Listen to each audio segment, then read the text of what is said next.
My husband started an affair with our son's girlfriend. I'm filing for divorce. In this post, I'll use fictional names. I'm 41, a homemaker. My husband, let's call him Paul, is 48, and he works in finance. We've been married for almost 20 years. We have two children, our son Eric, 18, a senior in high school, and our daughter Mary, 15. My children are the light of my life. Our marriage with Paul over the years has become quite bland for many reasons. His work schedule, I've aged since we met, and so on. Our son Eric has been dating a girl named Emmy, also 18, since ninth grade. Eric is head over heels for her. It's his first love, and I always considered her part of our family. That's why everything that's happened is breaking my heart.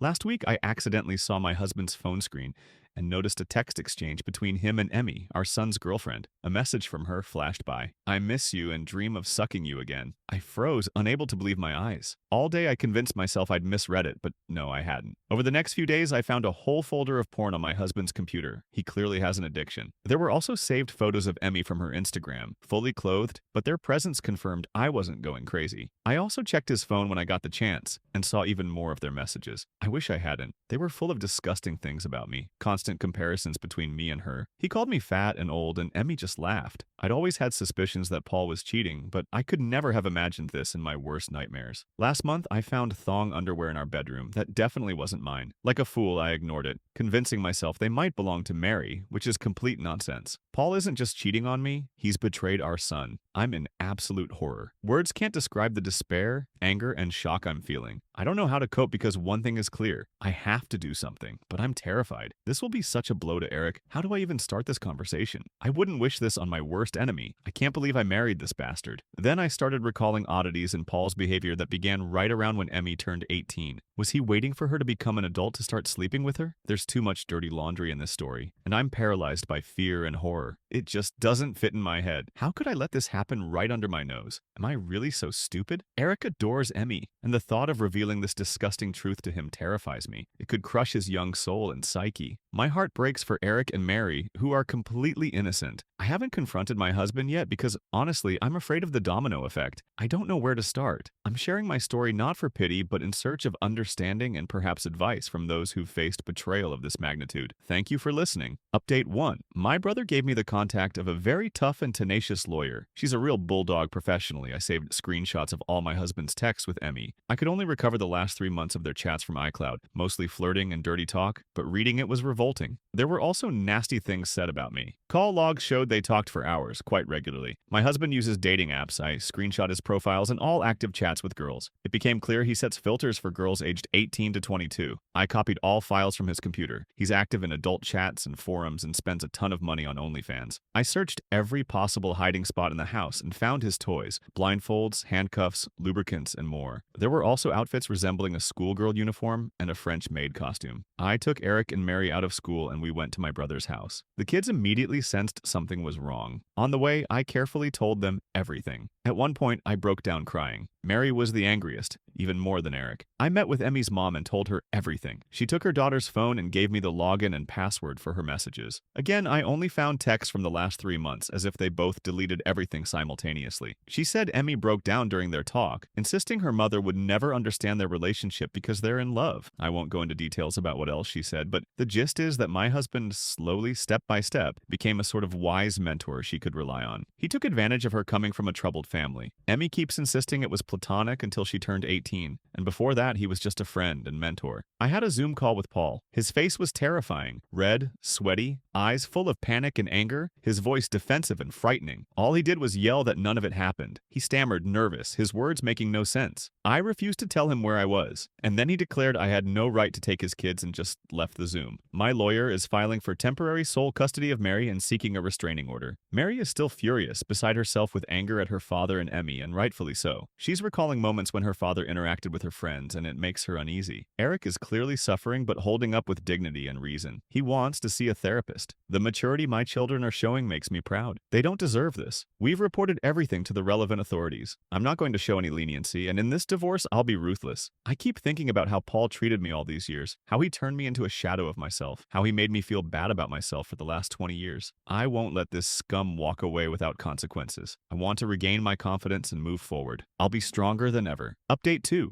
Thank you again for all the support and kind words. It means a lot to me. I've received many comments and messages accusing me of making this up, and oddly, that brings some comfort. It confirms my own feelings. This still feels unreal even to me. There are people who can't even imagine this is true. I wish it were fiction too. I've been so focused on others' feelings that I forgot about my own. I'm trying to change that now. I swing between rage and complete numbness, like flipping a switch. My kids and I are safe, still living at my brother's. We're very cautious and his house is well secured. Paul calls me several times a day, but I completely ignore him, and my lawyer now handles all contact with him. Honestly, he scares me. My brother's house is great. Alarmed, strong locks. We feel safe. My son and I went to the doctor and got tested for STDs. Rapid tests show we're both clean, but final lab results are pending. I'm not too worried. Eric has a therapy appointment early next week, which is great. He needs it. He's not himself, like he's in shock, and it worries me. He's bottling everything up. It's hard to tell what's in his heart, but he's attentive, talks to me, asks how I'm feeling. He wants nothing to do with his father. Paul only calls my phone. He hasn't even tried to contact Eric or Mary. I feel like Paul is very nervous now, scared. I think deep down he knows if they start seriously investigating him, he'll be in deep trouble. My gut tells me that. I keep replaying that Zoom call, and the more I think about it, the more I'm convinced I saw a man whose world was collapsing. The panic on his face was unmistakable. I offered to sign Mary up for therapy, but she declined for now, saying she might agree later but needs to be alone with herself for now. She's asking her friends if they ever felt anything strange about her father's behavior. The girls are answering honestly, and it seems Paul often stared at them and stayed close when they came over. One friend even said she felt like he was checking her out, especially her butt, and once he commented on the color of her leggings. It didn't seem odd at the time, but now it looks different. Mary's friend said he always sat where he could get a good view of her. He also asked the girls about the crowds they hung out with, always curious if they were among the popular girls. I'm so ashamed they went through this in my house. As for news about Emmy, this is actually the main reason I decided to write this update. I completely agree she's a victim too. Many have emphasized this, and I agree. I did everything I could to indirectly give her a chance to get help. As I said, I told her mother everything, and she keeps me updated. Unfortunately, Emmy is still living in some delusional fog, and all I can do is pray she wakes up eventually. She refuses to see doctors or therapists and keeps trying to contact Paul because, in her words, they're in love. As far as I know, he's ignoring her and completely avoiding communication. Emmy blames me, thinking I took away all his devices and am acting like a controlling hysteric. Any attempt by Emmy's mother to talk to her sparks aggression. To her, I'm the villain, and Paul is still the perfect man in her eyes. Emmy's mom showed her screenshots of his dating app profiles and chats with other girls, but Emmy refused to believe it, saying I photoshopped everything. According to her mom, Emmy insists everyone's just mad because she found a real man, and I'm supposedly jealous because she can take better care of him than I can. This echoes the texts I saved, where Paul constantly complained about what I don't do for him intimately. Right now, she's convinced she and Paul will be together long term. Ugh, he's just a slug. I can only hope Emmy eventually comes to her senses. Maybe later. Update 3. I want to say a huge thank you again for all the support. It's truly powerful, and I'm so grateful. Unfortunately, I've also received a lot of negative, accusatory, and even insulting private messages from people who think I made this all up. Someone somewhere in the comments wrote that my story was supposedly debunked, and many believed it. The number of messages accusing me of inventing this for money has noticeably increased, but I'm not asking anyone for anything. I came here purely in a state of emotional despair. I'm not pursuing any gain.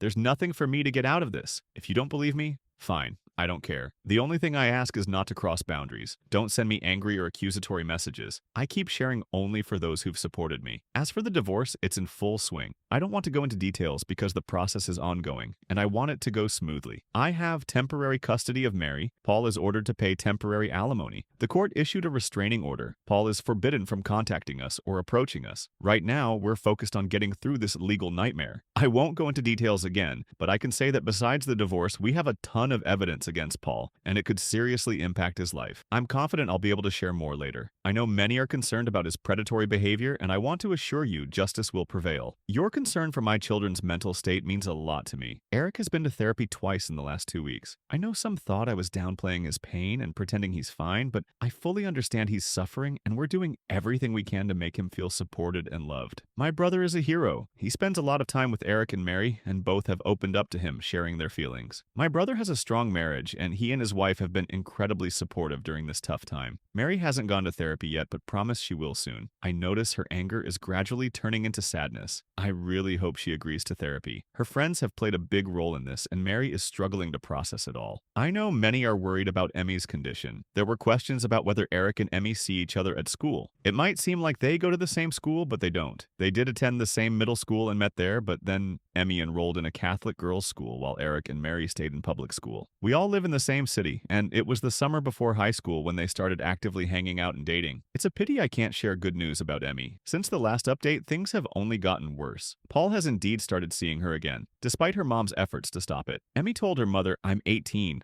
I'm an adult. I can decide for myself." Emmy's mom is in a very tough spot. If she kicks her daughter out for disobedience, and she's threatened to, which I think is a big mistake, Emmy will just move in with Paul permanently. She's spending more and more time with Paul, especially this week. There were days when she disappeared for hours at a time. Unfortunately, I can't do more in this situation, but given what I know about Paul and what's about to happen, I believe things could still change. I only pray Emmy can get help and clarity when everything collapses. Right now, I'm focused on my kids and my own mental health. Emmy's mom knows I support her, and that's probably all I can do for now. Update 4. Sorry for not writing for so long. I didn't expect people to keep supporting me so much, even after all this time. Thank you so much. I got so many messages that I physically couldn't respond to everyone, so I decided to share how things are going for me and the kids. Mary and Eric have been through severe trauma. They're still seeing therapists. It's been a whole year and the consequences haven't gone away. The scale of destruction Paul left behind still shocks me. Honestly, I don't think I'll ever fully recover. Paul and Emmy dated for a few more months after the divorce process started. I tried to stay in touch with Emmy's mom, hoping we could open her eyes to Paul's perverse behavior. Maybe she'd come forward if he did anything with her before she turned 18. But Emmy didn't want to talk about anything. She was still in love. A couple of weeks before the divorce was finalized, Paul disappeared. He withdrew everything from our joint accounts that I hadn't managed to block and fled. Later, we learned he bought a one-way ticket to Cambodia. I knew nothing about it. We were almost done with the divorce process. I had full custody of Mary. He didn't contest anything. Then Paul just stopped communicating.